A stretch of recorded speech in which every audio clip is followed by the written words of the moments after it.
नमस्कार, मैं बिट्टू देहाती। आप देख रहे हैं पब्लिक के बीच कैमरामैन अनीस स्टार के साथ। हालांकि जाने माने जो कि सिंगर सोनम यादव लगातार चर्चा का विषय बनते जा रहा है और उसी में एक गाना लेकर आते हैं, राखी बंधाई हम आईफोन लेंगे।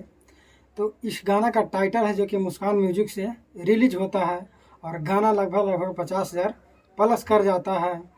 और इस गाना का जो रक्षाबंधन का भी जो त्यौहार चल रहा है, राखी उसी में हर एक बहन का एक डिमांड होता है। उसी तरीका का एक गाना है जो कि इंटरटेनमेंट टाइप पे है और इस गाना का जो कि प्यार दुलार दर्शकों ने दिया है और जो सोनम यादव को बरसाए हैं प्यार दुलार, वो तो जान ही रहे होंगे। हालांकि मार्केट में इनका गाना भी बहुत ज़्यादा चला और ज़ोरदार चला।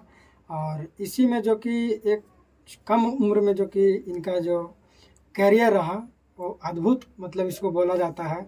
कम उम्र में जो कि इतना जो रिस्क लेकर और गाना बनाना और मेहनत करना, तो आप लोग सपोर्ट और प्यार दुलार बनाते रहिए और देखते रहिए पब्लिक के बीच और चैनल को सब्सक्राइब करते रहिए, क्योंकि एक छोटा मोटा चैनल जो कि एक बड़ा मुकाम पे जाने वाला है।